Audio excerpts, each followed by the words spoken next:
Hi everyone! In this video, we're going to learn how to add an e-commerce store with Grigora.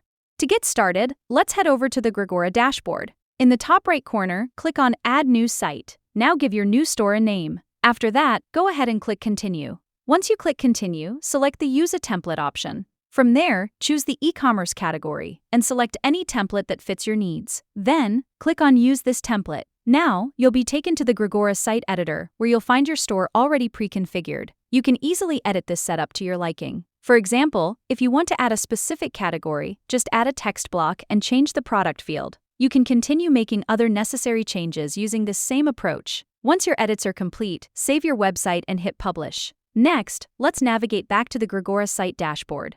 From the sidebar on the right, click on Commerce. Here, you can view all of your added products. You can edit these existing products or click on New Product to start adding new ones. Along with that, you can also edit your collections and fully manage your inventory right from this panel. And that's it. That is how you create an e-commerce store in Grigora.